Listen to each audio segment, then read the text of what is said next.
Hello everyone. आज हम seventh class की उड़ान वर्कबुक की वर्कशीट 12 और इसके आगे की वर्कशीट सीखेंगे। सभी बच्चे वीडियो को शुरू से लेकर अंत तक पूरी देखें और अगर आप अभी तक चैनल पर नए हैं तो चैनल को सब्सक्राइब भी कर लें और साथ में दिए बेल आइकन को ज़रूर प्रेस कर लें ताकि आगे से जो मैं और वीडियो डालूँ उसका नोटिफिकेशन आपके पास आ जाए और आपके पास मेरी वीडियो सबसे पहले पहुँच सके। तो देखिए, शुरुआत करते हैं। यहाँ पर worksheet 12। Look at the picture carefully. इस पिक्चर को ध्यान से देखिए and answer the questions related to it, और इससे रिलेटेड क्वेश्चंस के आंसर दें। तो देखिए बच्चों, एक बार आपको क्या नज़र आ रहा है। यहाँ पर 3 बच्चे हैं, है ना। और ये बच्चे जो हैं क्या कर रहे हैं बताओ। बताइए, पता है। ये हैप्पी नज़र आ रहे हैं। यहाँ पर एक कैट है और वो उस कैट को देख रहे हैं। वो कैट सोई हुई है। यहाँ देखो, झाड़ियों के बीच में, है ना, झाड़ियों के नीचे है वो। तो अब यहाँ पर कुछ क्वेश्चन दिए हैं इससे रिलेटेड और हमें जो है इन क्वेश्चंस के आंसर लिखने हैं। तो कैसे लिखेंगे। फर्स्ट क्वेश्चन है, how many girls are there. यहाँ पर कितनी गर्ल्स हैं। तो गर्ल्स कितनी नज़र आ रही है, एक बार यहाँ पर देखो। अब देखो कितनी है, एक ये गर्ल है और एक ये है ना। और ये कौन है, ये बॉय है। तो 2 गर्ल है यहाँ पर, तो हम इसको टिक कर देंगे। आगे, चिल्ड्रन आर लुकिंग। चिल्ड्रन क्या दिख रहे हैं, हैप्पी दिख रहे हैं, सैड हैं, टेरिफाइड डरे हुए हैं या बोर हो रहे हैं। तो चिल्ड्रन जो है वो हैप्पी है, तो यहाँ पर ए ऑप्शन आएगा। अब इसी तरह आगे क्वेश्चन दिया है यहाँ इसने, वेयर इज कैट। कैट कहाँ पर है। अंडर द बुश है या अंडर द टेबल है, ऑन अ ट्री है या बिहाइंड द ट्री। तो अंडर द बुश, यहाँ पर झाड़ियों के नीचे है वो, यह आ जाएगा ए ऑप्शन। आगे है, what is cat doing. Cat क्या कर रही है। कैट स्लीपिंग, सो रही है, ड्रिंकिंग मिल्क, मिल्क पी रही है, प्लेइंग यानी खेल रही है, या यहाँ पर ये दे रखा है जंपिंग, ये देखो जंप कर रही है। क्या कर रही है वो, स्लीपिंग, सोई हुई है। तो यहाँ पर ए ऑप्शन जो है इसमें आएगा। अब आगे इसने दिया है ट्रू और फॉल्स बताना है। Cat is a domestic animal. Cat एक डोमेस्टिक एनिमल है। डोमेस्टिक होता है घरेलू, पालतू एनिमल। तो ये ट्रू है या फॉल्स है बच्चों, ये ट्रू है। Cat is a dangerous animal. Dangerous animal है क्या कैट, नो। तो ये फॉल्स है, यहाँ फॉल्स पर टिक करेंगे। Cat drinks milk. कैट दूध पीती है, यस। तो ये ट्रू है, ट्रू लिखेंगे। अब आगे है, कैट ईट्स माउस। कैट चूहे खाती है, यस, ये ट्रू है। तो यहाँ पर हम ट्रू पर टिक कर देंगे। अब आगे आई है यहाँ worksheet 13, using collective nouns in a sentence. एक सेंटेंस में कलेक्टिव नाउन यूज़ करें। तो अब देखो, ये इंस्ट्रक्शन दे रखी है, using the word bank of collective nouns below. नीचे जो है एक कलेक्टिव नाउन का वर्ड बैंक यूज़ करो, नीचे दिया गया मिलेगा, ऐसे कहा है इसने।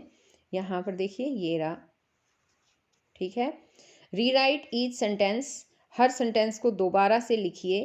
To replace the plural noun in the sentence with a collective noun. एक कलेक्टिव नाउन के साथ सेंटेंस में प्लूरल नाउन को रिप्लेस करके उसकी जगह दूसरा रिप्लेस करना है यानी, और हर सेंटेंस दोबारा से लिखना है, ऐसे कहा है। जैसे बच्चों इसने कहा, the players celebrate their winning game with pizza and ice cream.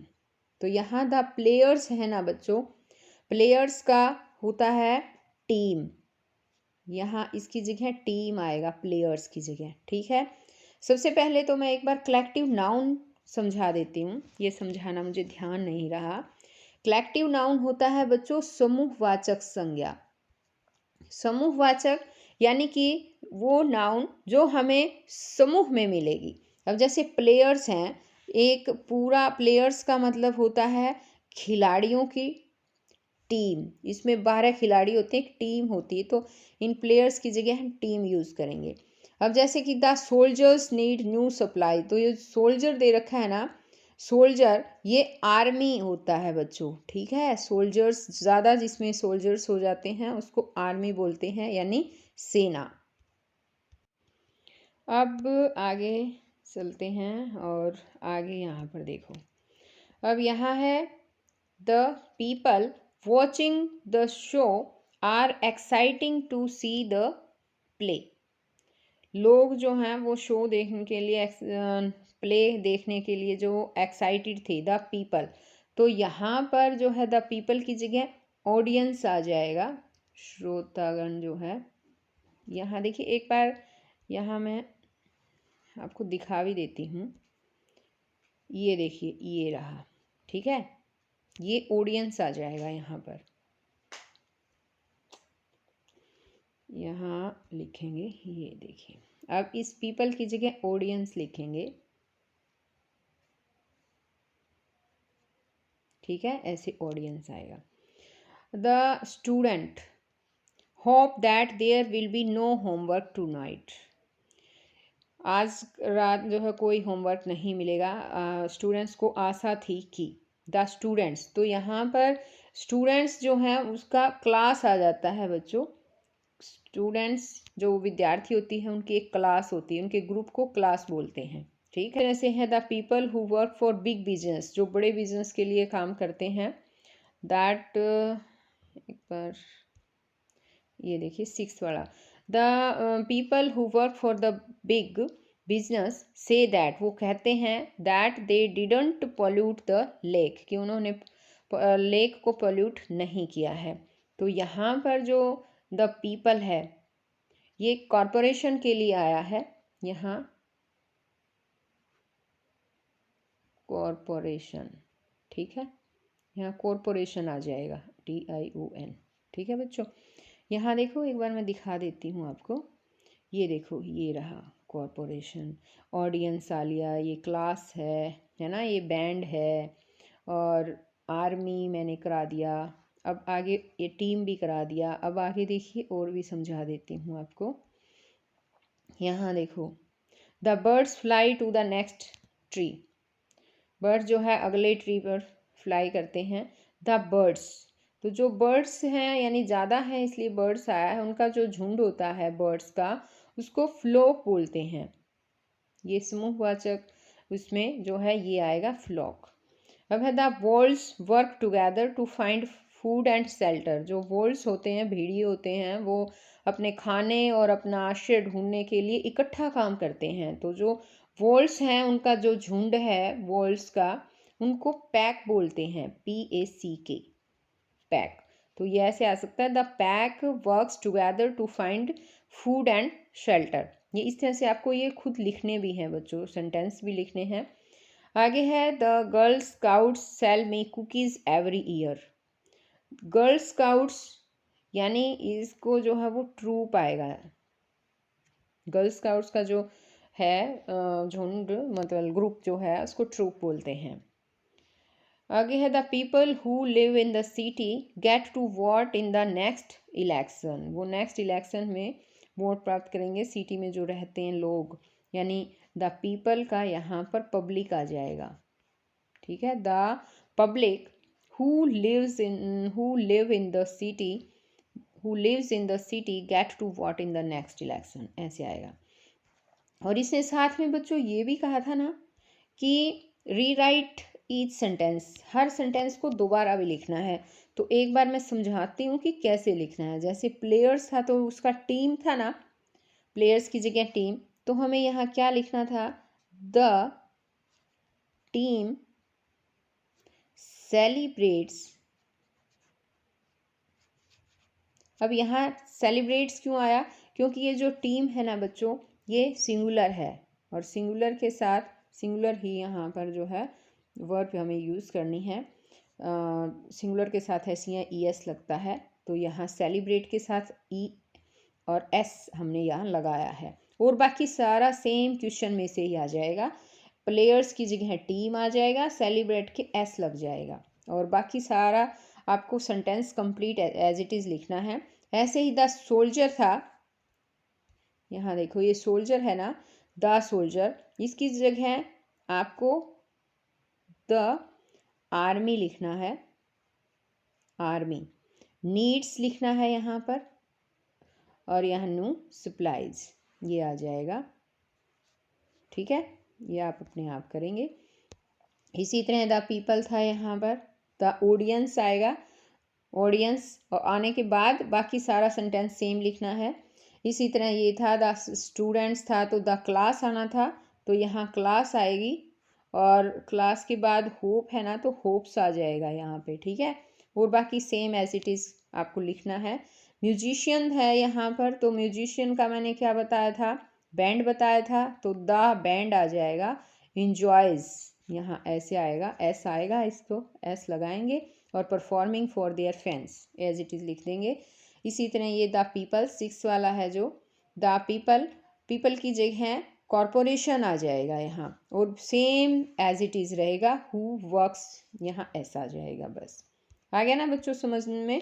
ये सारे इसी तरह से जो मैंने बताए हैं, इनके कलेक्टिव नाउन बस यूज़ करनी है इनकी जगह, और बाकी सेम सेंटेंस ऐसे का ऐसा एज इट इज़ रहेगा। वर्ब की फॉर्म जो फर्स्ट है इसके साथ एस यूज़ लगा देना, बस कंप्लीट। अब आगे है वर्कशीट 14। पंक्चुएशन दे रखा है। स्टडी दिस टेबल केयरफुली, इस टेबल को केयरफुली स्टडी करें, and put punctuation marks in the following sentences, और नीचे दिए गए सेंटेंसेस में पंक्चुएशन मार्क्स लगाएं। तो यहाँ देखो, सबसे पहले तो बच्चों आपको क्या करना है कि पंक्चुएशन मार्क्स क्या होते हैं वो समझना। पंक्चुएशन होता है बच्चों विराम चिन्ह। ठीक है, अब जैसे ये फुल स्टॉप दे रखा है, देखो एक बिंदु लगा दिया, वो होता है फुल स्टॉप। कोमा आपको पता ही है ऐसे होता है। सेमी कोलन क्या होता है, सेमी कोलन होता है एक फुल स्टॉप लगा के नीचे एक कोमा लगा देते हैं, ये होता है सेमी कोलन यानी अर्ध विराम। और ये क्वेश्चन मार्क, ये है एपोस्ट्रॉफी, एस के साथ लगता है। ये एक कोलन होता है, दो बिंदु लगा देते हैं, वो कोलन होता है। ये है कॉट्स, कॉट्स जो है वो ऐसे होता है। ठीक है, एक डबल कॉट होता है, इन्वर्टेड कोमा भी कहते हैं इसको, एक इस साइड ऐसे होता है, एक इस साइड, है ना। ये है हाइफन, इस तरह हाइफन होता है। एक्सक्लेमेशन साइन इस तरह से होता है। ये है एलिप्सिस, यहाँ देखो ये डॉट डॉट डॉट जो दिए होते हैं एलिप्सिस होते हैं। एक ब्रैकेट होती है, आप मैथ में भी ये यूज़ करते होंगे ब्रैकेट। ये है एस्ट्रिक्स, ये है स्लैश, स्लैश का यूज़ देखो ऐसे होता है। एक है यहाँ स्क्वायर ब्रैकेट भी दे रखी है, मैथ में आप बच्चों इसका भी काफ़ी यूज़ करते होंगे, ये स्क्वायर ब्रैकेट है। तो ये कुछ पंक्चुएशन मार्क्स थी। अब देखिए यहाँ पर हम इन्हें क्या करते हैं, इनका यूज़ करेंगे। और सबसे पहले तो आप पंक्चुएशन में ये ध्यान दें कि जो भी सेंटेंस हम लिखते हैं उसका फर्स्ट लेटर है वो हमेशा बड़ा आता है। कोई भी सेंटेंस यूज़ करें, चाहे हम छोटा सेंटेंस है या बड़ा सेंटेंस है। तो यह राम देखो, राम में क्या आएगा, राम बड़ा आएगा, राम का आर बड़ा आएगा। फिर मीरा आया तो मीरा का भी एम बड़ा आ जाएगा। और राम, मीरा एंड श्याम, तीन हैं, तीन लोग हैं, तो राम और मीरा के बीच में कोमा ज़रूर आएगा बच्चों। ठीक है, ये आपको ज़रूर ध्यान देना है। मीरा एंड श्याम का एस बड़ा आ जाएगा। आर गुड फ्रेंड्स, बात कंप्लीट हो गई। और सिंपल सेंटेंस है कि राम, मीरा और श्याम अच्छे दोस्त हैं, तो उसके बाद फुल स्टॉप आएगा। अब इसी तरह सेकंड है how do you do, question पूछा गया है कि आप कैसे हैं। ठीक है, तो ये यहाँ पर क्वेश्चन मार्क आएगा लास्ट में। ये है व्हाट अ प्लेजेंट सरप्राइज, तो यहाँ पर जो है वो हैरानी वाला वाक्य है, तो यहाँ पर एक्सक्लेमेशन साइन आएगा। आगे है students should follow their teachers instruction, teachers instruction, तो यहाँ पर एपोस्ट्रोफी एस आएगा बच्चों टीचर्स में। ठीक है, ऐसे लिखते हैं ना टीचर्स, तो यहाँ एपोस्ट्रोफी एस लग जाएगा और इंस्ट्रक्शन के बाद फुल स्टॉप आ जाएगा। अब आगे है teacher said to his student, teacher ने अपने स्टूडेंट से कहा, फिर इसके बाद कोमा आएगा। और एक बार ये दोबारा से साफ करके दिखा देती हूँ। Teacher said to his student, comma आ जाएगा यहाँ पे। और वेयर वर यू येस्टरडे, यहाँ पर जो है इन्वर्टेड कोमास में क्लोज होगा ये, और यहाँ पर फुल ये क्वेश्चन मार्क आ जाएगा क्योंकि क्वेश्चन पूछा है इसने, और इन्वर्टेड कोमा क्लोज आ जाएगा। ये इस तरह से आएगा बच्चों। आगे है इंडिया गॉट फ्रीडम ऑन 15 अगस्त 1947। तो 15 अगस्त के बाद कोमा आएगा और यहाँ फुल स्टॉप आ जाएगा। आगे है प्रोजेक्टर, प्रोजेक्टर का पी बड़ा आएगा। Projector coordinator is committed to his project, अब फुल स्टॉप आ जाएगा। यहाँ है hello, how are you, hello के बाद कोमा आता है बच्चों। हेलो आए, वेल आए, यस आए, नो आए, तो इनके बाद कोमा आता है हमेशा। हाउ आर यू, आप कैसे हैं, क्वेश्चन पूछा है तो क्वेश्चन मार्क आएगा। अब आगे है she touched feet of her father in law. She touched feet of her father के बाद फुल स्टॉप, इन के बाद फुल स्टॉप और लॉ के बाद फुल स्टॉप, ये इस तरह से आएगा। आगे है यहाँ पर you should be up to date in 2 days time, ये फुल स्टॉप लास्ट में, यहाँ इसके सेंटेंस के लास्ट में फुल स्टॉप आ जाएगा। अब इसी तरह से आगे है what is check in time in your hotel. आपके होटल में चेक टाइम जो है, what is check in time in your hotel. यहाँ पर क्वेश्चन पूछा गया है बच्चों, आपके होटल में चेक इन का टाइम क्या है, मतलब कि आने का टाइम क्या है। ठीक है, क्वेश्चन पूछा है, क्वेश्चन मार्क लगेगा। आगे है यहाँ दिल्ली, दिल्ली का बच्चों डी बड़ा आ जाएगा, मुंबई का एम बड़ा आएगा, दिल्ली, मुंबई, चेन्नई का सी बड़ा आएगा। और एक और बात ध्यान देनी है, एक जैसे जो है यहाँ वर्ड्स हैं सभी, तो दिल्ली जो हम लिखेंगे दिल्ली, इसके बाद कोमा आएगा, फिर मुंबई आएगा, मुंबई का एम बड़ा आएगा, फिर कोमा आएगा बच्चों, फिर चेन्नई का सी बड़ा आ जाएगा। ये ज़रूर आपको ध्यान देना है, ठीक है, इस तरह से। और ये आने के बाद डी बड़ा आया, कोमा आया, फिर मुंबई का एम बड़ा, फिर मुंबई के बाद कोमा, फिर चेन्नई का सी बड़ा। And Kolkata are the largest metropolitan city in India, full stop, बस इतना ये ठीक है, ऐसे आएगा। आगे 15 वर्कशीट दे रखी बच्चों, ये हम नेक्स्ट वीडियो में समझेंगे, तो हम फिर मिलते हैं नेक्स्ट वीडियो में, तब तक के लिए बाय।